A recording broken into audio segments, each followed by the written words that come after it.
Welcome to Subramani. Retirement is a stage when you are affluent with your time, right? So in life you worked hard, you created a corpus, and now you have retired. You have time affluence with you.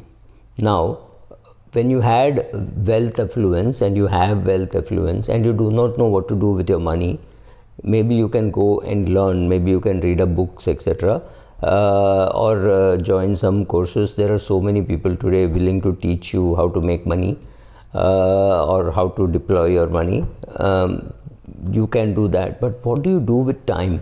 That is something which you have to learn how to fill up. You will have 24 hours from now when you have to fill up every hour with what you want to do, what you love doing, and you have the flexibility to come out of it in case you don't like it, because it is not paying any of your bills or anything. So no activity is compulsory from a commitment point of view. If you commit, you have to do that. I am not saying no, but whether to commit is today by choice. I mean, at 35 you don't have too much of a choice. You have to work, you have to pay your EMI, you bought a house, you bought a car, you've got kids to pay for through school. When you've retired, you don't have that. So which means you have time affluence.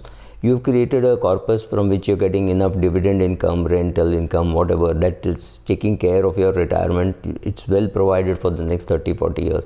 Now find out what to do with the time, because if you do not know what to do with the time, then retirement can be very, very harsh on you. So I'll give you an example of what a friend does. He's just turned 50. He implemented this when he had just turned 50. He went and told his firm that please pay me less. I'm going to work only 4 days. So he would work Monday, Tuesday, Wednesday, Thursday. Every Friday, he would find somebody to have lunch with. It could be anybody. It could be a first cousin. Could be the parents of a friend who is abroad. Could be his mama, mami, his kaka, kaki, bua, whoever, right? Any relative.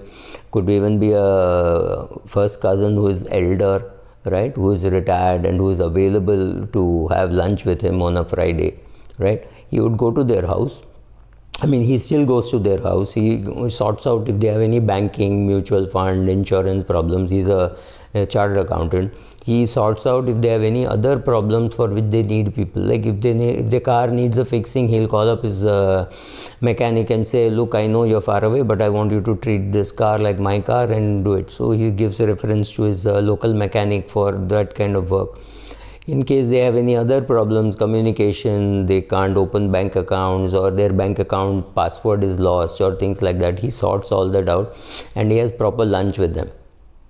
So I said, I told him, this is very good for the people you are visiting. He said, forget that, it is great for me because I get to eat what I want. I call up my aunt and say, I want you to make this, and she makes. And she's excited, she's looking forward to this Friday, and she's saying, when will you come again? But my problem is, I will now visit her only after a year maybe, because I have more than 52 friends whom I have to visit and do this. So I visit her again, yes, but not for my Friday lunch. My Friday lunch is fixed for with whom I want to have. This is exactly what you should be doing during your retirement. Fill up your day, have something to look forward to, have something exciting. For example, if your wife is also willing to join you on every visit of yours on every Friday, that would be great. It means a joint activity that both of you can do. But if she does not want to, for whatever reasons, maybe Friday is her puja day and therefore she is unable to leave the house at a time when you want to leave, right? Any of those things, then it's a different thing. But filling up your day, you have time affluence, and how to fill up you have to do. So maybe you spend time in the gym, maybe you spend time reading, listening to music, making videos, teaching children about English, about math, about history, whatever. There's a lot of things to be done, right? So building financial wealth is just a way to get to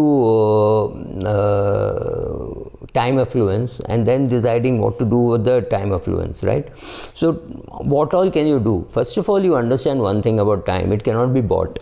So Buffett or a Charlie Munger, who would happily trade a few $1 billion perhaps, and for youth, don't have the choice. Like, I mean, Bill Gates does not have the choice. So I'm sure Bill Gates or a Buffett is jealous of a 22-year-old just starting out in life, or a 2-year-old who's just starting out in life. I'm sure they're jealous and they're willing to say, okay, here is X amount, give me my youth, right? Yayati did it, but today that is not available, right?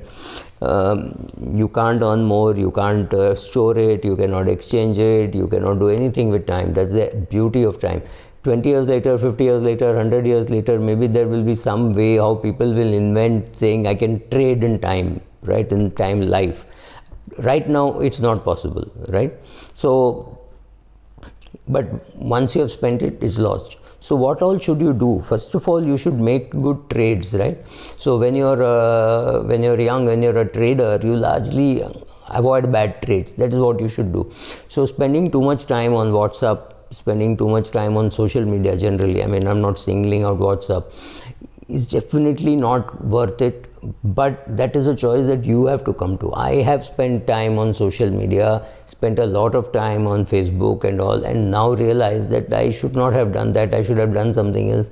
There is no regret, because when you will go through that process. For example, I spend more time on YouTube now than on Twitter or on Facebook or things like that, because I think I have to create content. I also see content, I see other well-made videos. So that is a trade that I have made. You have to make your trade, decide what is a good trade and what is a bad trade, right? So good trade means you enjoyed using the time in that particular way, and if there is a time when you did nothing but you enjoyed doing nothing, that's a great thing to do. Don't think that every minute of yours should be occupied. You could just be sitting, idling, doing nothing. You could be having 1 hour lunches where you're eating slowly, chewing your food, etc. That's fantastic. But be in the know of what you're doing. Be in the now, right? What all you want to do, whether you want to do, say, animal shelter work, you want to do religious work. There are enough temples in India which just need good administration and good cleaning up. So pick up 3 temples near your house and go and ask what voluntary work you can do. You're not a very big bhakt, you don't need to go to see God, but you can make sure that the place is kept clean.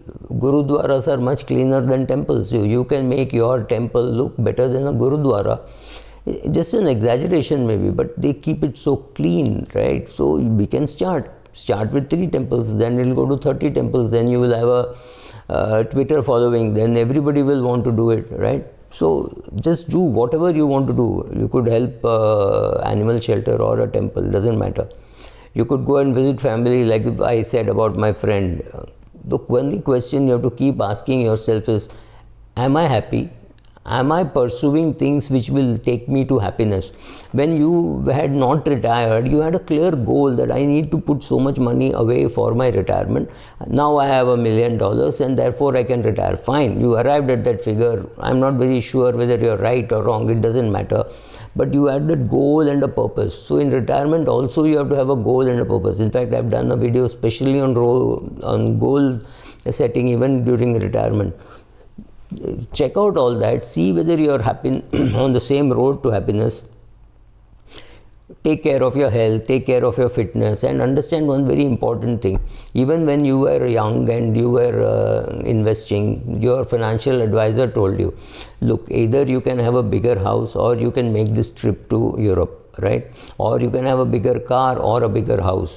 Decide. You cannot have everything. You have to prioritize. Similarly, between how to spend the time is something which you have to prioritize. Society will not do it for you. Nobody else will. Your financial advisor will not do it for you. You have to do it for yourself. And realize that there is an opportunity cost. Just I could have done this, but I chose this. That is my deliberate choice. It could be wrong. If it is wrong, next time I may just replace. Instead of doing this, I may do this. Whatever.